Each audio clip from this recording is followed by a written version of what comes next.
사실 불교 단애한 그 교리 필요 없습니다. 남 배려할 수 있는 거.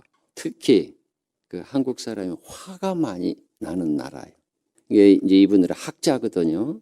어디 이제 공부방에서 제 말은 안 하고 물어볼 거 물어봐라 했는데 어느 좀 나이 지긋으신 분이 한 70년 넘은 것 같은데 저는 일생 살아가면서 힘들었던 게 그 화내는 것 때문에 이렇게 힘들다. 화를 좀 안 나는 방편이 없을까요? 질문을 이제 통역을 해드렸더니 이분은 이제 학자시고인데 무명이 있는 한 화는 영원히 난다. 그래서 불교에서 수행이 필요하다. 우리가 대승에서 육바라밀에 가장 중요한 게 두 번째가 바로 인욕이 아니냐. 참 한국 분들 인정도 많고 참 뭐 대단한 그게 있지만 화내는 데에서는 다 빵점 같아. 근데 여러분 삶에 도움이 되라고 제가 이 화 정말 중요해요. 저는 어느 체험 이후로 그 화가 좀 이제 거의 안 나고 있어요. 방편으로는 냅니다. 제도하기 위해서 제가 달라이라마 말씀을 드리겠습니다. 달라이라마께서는 16세 이제 왕으로 등극하는 거예요. 달라이라마 모든 전권을 받고 이제 살아가시는 거예요. 포탈라 왕국에서. 이건 달라이라마가 훨씬 말씀이에요. 16이면 아직 이름이 달라이라마지 수행이나 여러 가지 갖춰야 할 게 많죠. 근데 이분도 수행이 없다 보니까 화를 버럭버럭 내는 거예요. 그런데 여러분, 자식이나 이웃에게 화낸 뒤에 그 자괴감은 스스로 괴로워. 그런데 이 화는 재밌어요. 가난한 사람보다 좀 부자이고 지위가 높고 학식이 있고 뭐가 있는 사람 이상에게 화가 많이 나. 아랫사람에게 화는, 그래 달라이라마께서도 젊었을 때 화를 많이 냈대요. 하고 화내고 좀 지내서 보면 아이고 그때 좀 참을 걸. 또 밑에 사람이 거의 스님들이니까 부끄럽고 저녁 때 좀 부른대요. 아까 내가 좀 화냈는데 좀 미안해요. 근데 그 화낸 게 내 탓은 아니야. 우리 아버지가 이렇게 화를 잘 냈거든. 우리 아버지 탓이야. 그래 해오다가 수행이 되니까 모든 게 내 탓이었구나. 근데 여러분 다 화가 있어요. 또 우리 인생은 탐진치 삼독을 뿌리로 해서 태어나요. 그러면 화는 물론 참아야죠. 근데 여러분이 영원히 화를 참는 것보다는 화가 안 나게 하는 것, 이게 부처님의 가르침이에요.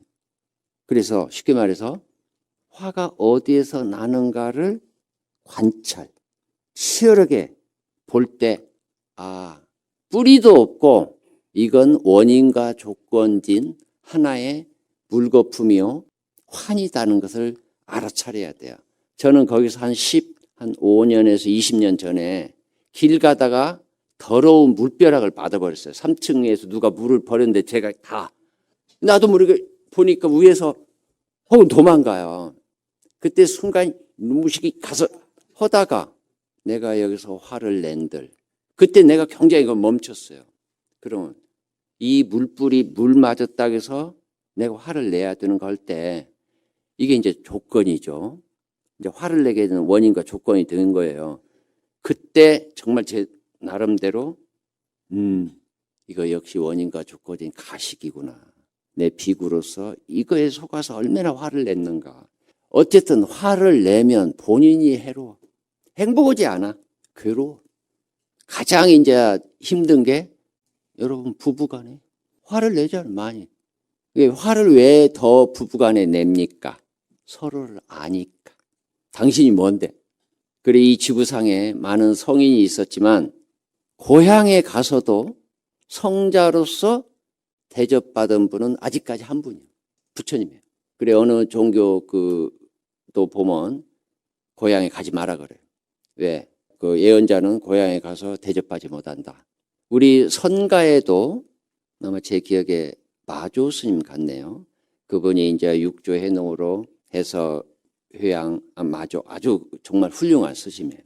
근데 그 스님이 정말 훌륭하게 되니까 이제 연세도 많고 해서 그때 어떻게 합니까? 주위에서 그래도 한번 고향을 가보시라고. 그때 이제 큰 스님이니까 말도 타고 가마도 타고 이렇게 이제 가겠죠. 마을에 가요. 마을에 이미 다 준비가 돼가지고 삐빼 하면서 나팔도 불고 북도 치고 이제 그런 건데 마을에 거의 왔어요. 다. 마을의 입구에 쫙 왔는데 마을 사람이 다 나왔는데 어느 할머니가 하시는 말씀이 샘 옆에 있었어요. 아니 부처님 온다고 해서 나왔더니 옛날에 그 마가놈 아들 누구 아들 아니야 그래요. 그때 이제 마조스님의 말씀 참 정말 도인은 그런 때 이제 알아보죠. 개성을 탁 읊고 가자 되돌아갑니다. 그 개성을 제가 암기하는 대로 해볼게요. 권커니 그대여 고향엘랑 가지 마소. 고향에선 누구나 성자일 수 없나니 우물가의 옛 할머니 어렸을 적 이름만 부르는구나 하면서 들어가. 얼마나 맑고 좋아요. 이게 바로 깨달으신 참으로 공부가 되신 분의 삶이에요. 가끔 제가 거기서 부끄러움이 이제 저 말고 한국에서 큰 스님이라고 노란 옷도 입고 막 오셔서 막 신도들 데리고 오는데 아이고 거기 오셔서도 막 이놈 저놈 하고 화를 내고 그런 거 볼 때 이제 그쪽 스님들은 화내는 건 큰 허물이에요. 수행자가 정말 큰 허물입니다. 그래 이제 그쪽에서 그 수행자가 얼마나 공부가 됐는가는 화낼 그 원인과 조건 속에 있었을 때 어떻게 행동하는가 그걸 봐라 그래요. 그리고 사람이 죽었을 때 이 사람이 다음 생에 어떻게 되는가는 그 사람의 공덕을 헤아려 봐라 그래요. 그 송광사 가서도 우리가 흔히 스님들이나 신도들이나 공덕을 지라고 그래요. 또 부처님도 그랬어요. 그럼 궁극적으로 왜 공덕을 지라고 했어? 극락 가려고? 아니요. 개정해 사막에서 우리가 맑게 살고 하면 선정에 쉽게 들어갑니다. 또 선정 없이는 지혜가 나오지 않죠. 그때 우리는 흔히 그 선정이 깊지 못해. 조금 이어져서 끊어져요. 다 깨져. 근데 이 선정을 깊고 이어져 가고 하는 게 바로 그 공덕이에요. 아시겠죠? 그래서 그건 우리만이 아니고 여러분도 같이 해야 될 거예요. 왜? 우리가 구경에는 다 최고의 경지, 붓다가 되는 그런 존재들이에요. 지금 이 순간 우리 몸 받은 사람 이 자체가 얼마나 소중하냐. 미래는 없다. 지금 여기다. 항상 제가 이제 공부도 없는 사람이 유럽에 가서도 특강을 해요. 주로 대학교. 물론 가서 이제 한국 절도 가요.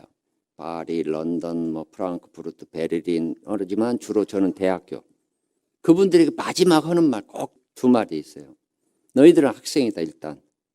공덕지라 그 말은 안 쳐. 책을 읽어라. 지금 한국 사람 참 책 안 읽어요. 그 다음에 내가 시간을 아껴라. 흘러간 시간 되돌릴 수 없습니다. 오늘 저녁에는 가셔서 한번 앞만 보지 마시고 되돌아온 인생길을 한번 보시라니까.